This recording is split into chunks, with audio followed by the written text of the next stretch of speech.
Hi, it's me again, George Brushar, your president-elect, and I'm going to give you a little bit of a classification talk so that members of our club and anyone visiting for the week will know a little bit more about me. Uh, I guess the best way to define me would be as a nomad. And before we get started too far, I want to let people know I am not being caught without my pin on, because my pin's right here. There's the name, and you can see the classification I had with Anchorage South, Air Force Plans and Programs. Right now my classification is retired because we retired about 3 years ago and have been enjoying life since then to its fullest.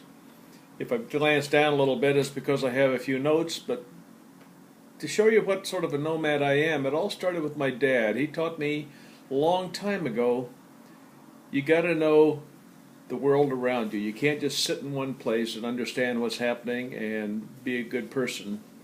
I guess the first initiation into that would have been in about 1950 or 51 when I was in first grade. Dad and Mom packed my brother and myself into the car in Indiana where we were living, headed west North Indiana till we hit Route 66, the famous Route 66, and drove to California to see his sister, my aunt. We stopped in mountains, we saw the plains, we saw the Pacific Ocean, and we didn't do it so fast as you would do it today on an interstate. The roads were a little bit slower going, and we'd stop. Being Midwest flatland boys, when we hit to the mountains and got into a sandy place, we'd get out and play in the sand. We'd get out, Dad would let us walk up a mountain as far as we could, and we realized that yeah, it's tougher walking uphill than on the flats. We, in other years, went to the Northwoods, went to cities like Chicago, Atlanta, other big cities, went to the farms where our uncles worked and ended up putting up hay with them, finding out a little bit about a lot of people. How much of a nomad were we?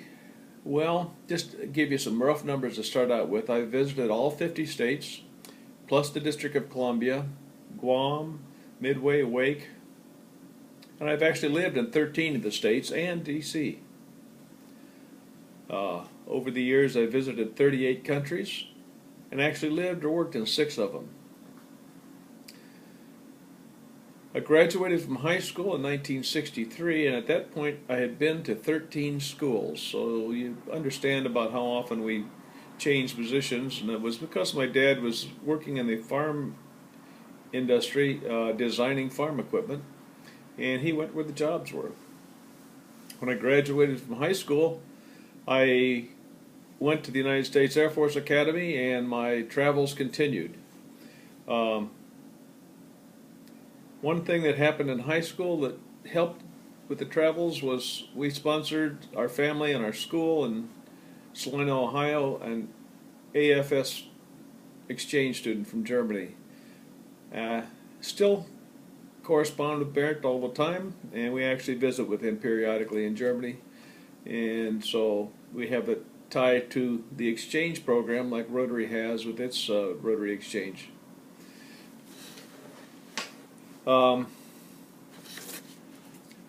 me look at my notes here for just a second. Okay, I was in the Air Force for 33 years when I finally retired, and a lot of the travel to the other countries was during this time. And we traveled not only to a place and stayed and worked, but while on working, we'd take our time on vacations to travel even further.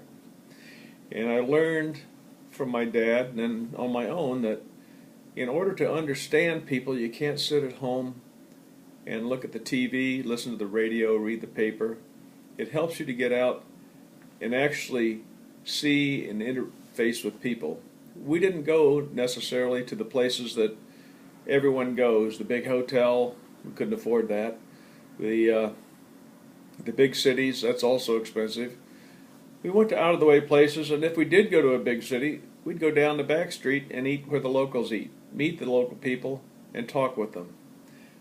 Do I now know exactly what's going on in all the countries we visited, all the states we visited? No. but I have a better understanding. And even if you look at it as a standpoint of understanding another country and another culture, it's not just going to another country, it's going to another state, another city, another town, another environment. In the course of being in the Air Force, I've seen many, many people go from one base to another, and while they were there, they worked. They went to the local base exchange, they went to the local base commissary, they went to the local gas station, and they never ventured far beyond the gates of the base. And when they left, they generally hated it, but then again, they generally didn't have any clue about what was happening in the local area, because they didn't get out and meet with the locals and learn what was happening in the local area.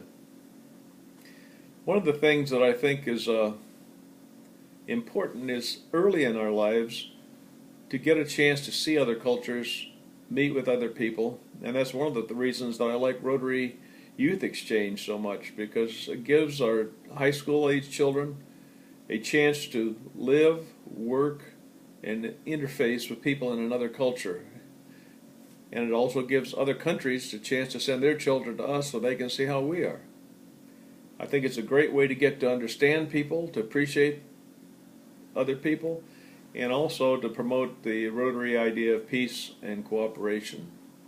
So that's one of the reasons I'm very much interested in youth projects, education projects, and the interface that we have with other people.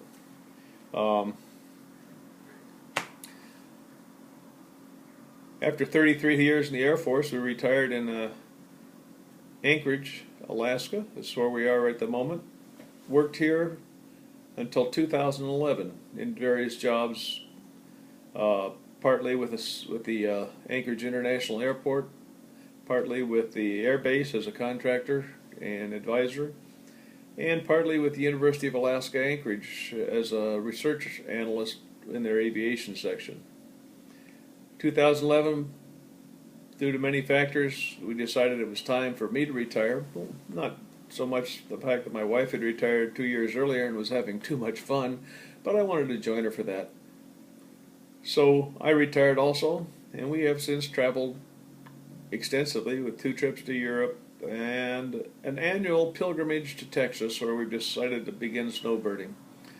And so half the year we live in Alaska, half the year we live in Texas, and we love both places, and we're getting to know the people very much more in Texas. With that, I will leave you to ask any questions as you notify Julie that you've seen this, and I'll be more than happy to answer them. Thank you for listening, and I hope you enjoy the rest of the meeting.